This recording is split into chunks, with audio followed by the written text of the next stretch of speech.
ओम नमः सिद्धेभ्यः। अहिंसा परमो धर्म की आचार्य गुरुवर श्री कुंद कुंद भगवान की, आचार्य गुरुवर श्री ज्ञान सागर मुनि महाराज की, जले परम पूज्य संत श्री आचार्य भगवान विद्यासागर जी महामुनि राज्य की, समस्त आचार्य संघ की। सुनो, कुछ मिनट तो मिलते हैं, आप लोग उनको भी, उनका उपयोग भी सही सही नहीं कर पाते।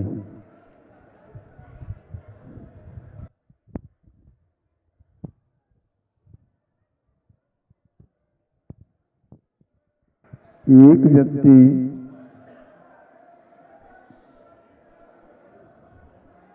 रेडियो चला रहा था, सुनना था उसको एक विशेष समाचार को, और वह स्टेशन ढूंढ रहा था।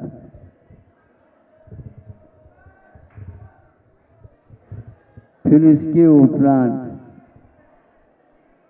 उसने चालू कर दिया तो वह स्टेशन कुछ बोल तो रहा था, किंतु उसके साथ दूसरा भी कोई सुनने को मिल रहा था। सुनो, वह सुनता सुनता कुछ दूसरा भी सुनने लगा। उसको ऐसा ज्ञात हुआ, संभव है कि दोनों स्टेशन एक साथ चालू हैं। एक ऐसी बात हो सकती है। तो दूसरे उसके मित्र ने आकर के देखा, देखो जिस स्टेशन पर ये गीत लगता है, आप जो सुनना चाहते हैं नहीं सुन पाओगे, क्योंकि वो भी वहीं पर पास है, लेकिन एक बाल का अंतर होने से विविध भारती से सिलोन का स्टेशन चालू हो गया।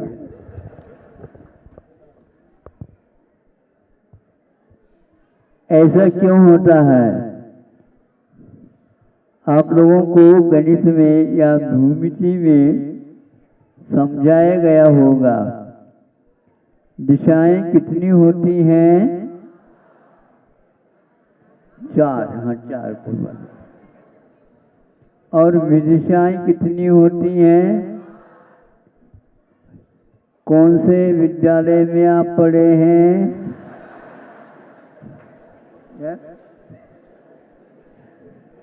आपको तो बोलना तो पड़ेगा। दिशाएं तो 4 ही होती है, पूर्व पश्चिम दक्षिण उत्तर, किंतु विदिशाएं 356 होती हैं।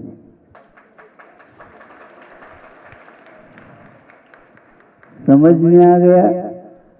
इसीलिए हम कोई भी चीज समझना चाहते हैं, उसको उस स्थान में समझें, उस काल में समझें, उस हेतु से समझें और दूसरे को समझाना बंद कर दें, तब कहीं जाकर के हम इस दिशा में पहुंच सकते हैं। 356 क्यों, यह विचार तो आप करिए। पूर्व तो पूर्व में ही होगी, किंतु पूर्व से एक बालमानकन का भी अंतर आएगा, वो विदिशा के कोटि में चले जाएगा। उसको हम दिशा नहीं कह सकते, उसको हम विदिशा कहेंगे। आप लोग आए हैं कहाँ से आए ये पता नहीं, जाना है ये पता है, लेकिन कहाँ जाना ये पता नहीं। और आप बिना पता की यात्रा करते हो? हाँ, घर वाले यदि फोन कर दे तो कैसे बताओगे आप? सोचो, विचार करो, कौन सी गति से आप आए हैं ये ज्ञात नहीं, कौन सी गति में जाएंगे ये ज्ञात नहीं है। तो क्या सुन रहे हो, क्या देख रहे हो? आप पागल तो नहीं है? महाराज हम तो दिमाग वाले हैं और हमें आप पागल कह रहे हो। तुम कैसे पागल हो? ये कविता छोटी सी लिखी थी। तुम कैसे पागल हो? तुम कैसे पाग लहो? पाग मैंने रास्ता। आप कैसे प्राप्त कर सकोगे? क्योंकि आप सही दिशा में नहीं जा रहे हो। प्रत्येक व्यक्ति मेरी दिशा सही कहता है, किंतु वह कोने कोने में ही चला जाता है, सही दिशा में नहीं आ पाता, नहीं जा पाता। सम्यक दर्शन के बारे में आप लोगों ने सुना होगा, किंतु सही दिशा में यदि सुना हो, निश्चित रूप से संसार से भयभीत हुए बिना नहीं रह सकोगे। क्या आपने काल की छोर के बारे में कभी सुना है? तो क्या पढ़ते हो आप? क्या पढ़ाया जाता आप लोगों को? क्या कभी आपने क्षेत्र विषय अथवा यूं कह दो, इस क्षेत्र का अंत कहाँ होगा, यानी आकाश का अंत नहीं होता और एक प्रकार से काल का अंत नहीं होता। प्रति समय काल के निमित्त से आप चल रहे हैं, किंतु आप गंतव्य तक अभी तक नहीं पहुंच पाए। गंतव्य तक यदि नहीं पहुंच पाए तो आगे क्या ठिकाना है आप लोगों का? आप किसी को मित्र बनाना चाहो, आपसे भी ज्यादा वो बड़ा पागल है। दूसरे को और चाहो, उससे भी और पागल मिलेंगे। आपकी दृष्टि कैसे समीचीन बनेगी? मैं पागल नहीं हूं। काल के छोर या जिसने नहीं देखी, क्षेत्र की छोर जिसने नहीं देखी, देखने का प्रयास करो तो आप अपने आप ही आंखें बंद कर लोगे। छोटा सा तो हमने प्रश्न आपके सामने रखा है। कोई कह देगा वृक्ष पहले था, तो वृक्ष आया कहां से? बीज से।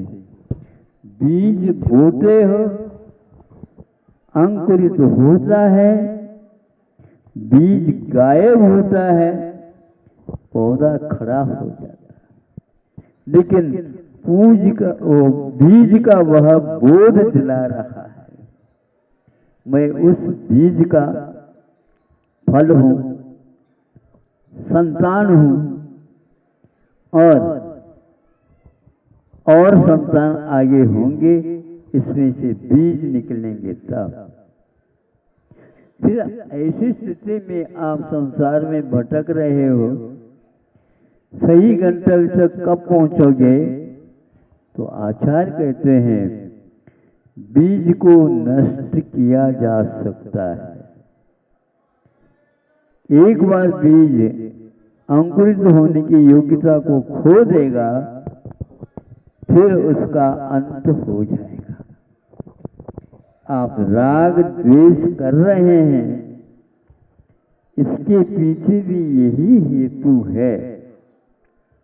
भूल करके विपरीत दिशा में पुरुषार्थ किया जाता है, राग द्वेष हो जाते हैं, उसका फल सही नहीं मिलता है, तो पुनः राग द्वेष हो जाते हैं और इसके कारण कर्मों का फल बंध को प्राप्त हो जाता है। इस बंध के साथ आप लोग अंध होकर के अभी प्रवास कर रहे हैं। आपको ही नहीं कह रहा हूं, मैं भी उसी लाइन में हूं। कौन ऐसा बचा है? तो वही बचा है जो भगवत स्वरूप है। हमारे पास भगवान बनने की क्षमता तो है, किंतु ऐसे भी जीव हैं जिनके पास भगवान बनने की क्षमता नहीं है अथवा उसको प्राप्त नहीं कर सकता।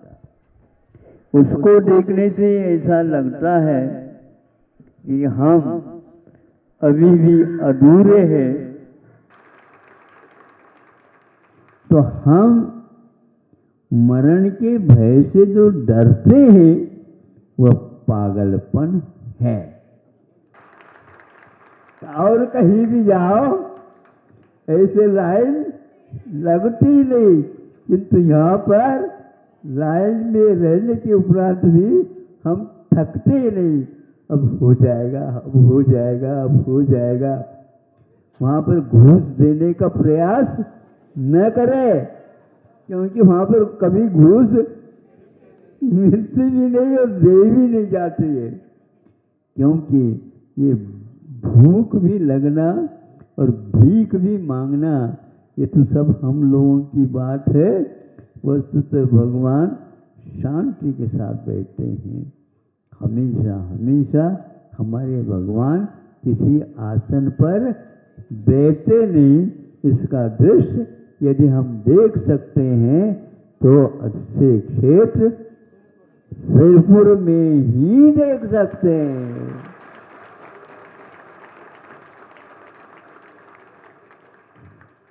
ये भी सुनो, इस महाराष्ट्र में 5-6 सिरपुर है। तो वो जो कोई टिकट खरीदने वाला होता है वह धुलिया के पास या और कहीं किसी के पास, और इनके पास पूछा काम है मालेगांव। मालेगांव भी 5-6 हैं बताते। ऐसा ये महाराष्ट्र है, हमें भी बहुत दुर्लभता से मिली है। हमने तो वंदना की है, और आप लोग भी अच्छे ढंग से वंदना कर लो, उनको कह दो अद्भुत है, दुर्लभ है। ऐसे ही अंतरिक्ष पार्श्वनाथ भगवान का दर्शन है। अहिंसा परमो धर्म की